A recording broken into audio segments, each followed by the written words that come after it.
اگر کسی کو تباہ و برباد کرنے کے لیے، خواہشات نفس کی تسکین کے لیے کالا جادو یا سفلی عمل کیا جائے اور یہ جادو کامیاب بھی ہو تو اس شخص کو کیا کرنا چاہیے؟ اس کی قوت مدافعت جواب دے جائے۔ قوت مدافعت اسی وقت جواب دیتی ہے جب آپ اللہ پر بھروسہ نہیں کر رہے ہوتے، اللہ کو یاد نہیں کر رہے ہوتے۔ قرآن مجید میں یہ بیان کیا گیا ہے کہ جو آدمی اللہ کی یاد سے غافل ہو جاتا ہے اس پر شیاطین مسلط ہوتے ہیں۔ تو دو چیزوں کا التزام کیجئے، یعنی باوضو رہیے شب و روز اگر اس طرح کا کوئی اندیشہ یا خطرہ ہو، اور اللہ کو یاد کرتے رہیے اور معوذتین اور معوذات پڑھتے رہیے، یہ کافی ہیں آپ کے لیے۔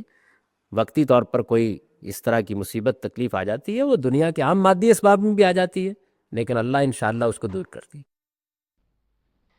سلامتی ہے ان آنکھوں پہ جو ہدایت پہ نظریں جمائے بیٹھی ہیں، ان کانوں پہ جو ذکر خیر کے منتظر رہتے ہیں، اور ان قدموں پہ جو ہدایت کی راہ پہ گامزن ہیں۔ آج کل عامروں اور ساحروں نے پورے معاشرے میں ایک طوفان برپا کر رکھا ہے۔ اگر کسی کو یقین ہو جائے کہ اس پر جادو کیا گیا ہے تو وہ کیا کرے؟ سب سے بڑی چیز تو یہ ہے کہ اپنے اللہ کی طرف رجوع کرے، اس لیے کہ اس علم کے بارے میں بھی اللہ تعالیٰ نے قرآن مجید میں یہ ضمانت دی ہے کہ ما ہم بضارین من احد الا باذن اللہ،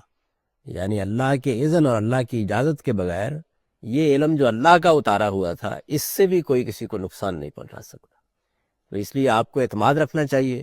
کہ اللہ تعالیٰ اگر اس کا اذن نہیں ہے تو کوئی نقصان نہیں پہنچنے دے۔ تاہم کیونکہ دنیا میں انسان تدبیر کرتا ہے،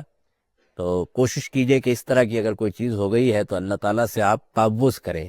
اللہ سے پناہ مانگیں، اور اللہ سے یہ تعوذ در حقیقت اللہ سے دعا ہے۔ اس کے لیے قرآن مجید کی دو آخری صورتیں بھی دعا کے طور پر پڑھی جا سکتی ہیں، اور رسالت میں آپ صلی اللہ علیہ وسلم نے بھی بعض معوذات سکھائی ہیں، حدیث کی کتابوں میں آپ کو مل جائیں گی، جس میں حضور نے بعض دعائیں سکھائی ہیں جو اس طرح کے موقع پر آدمی کو پڑھنا چاہیے۔ یہ بھی معلوم ہوتا ہے کہ خود حضور نے بعض موقعوں کے اوپر وہ دعائیں پڑھی اور اپنے اوپر پھونک دیا یا کسی کے اوپر پھونک دیا،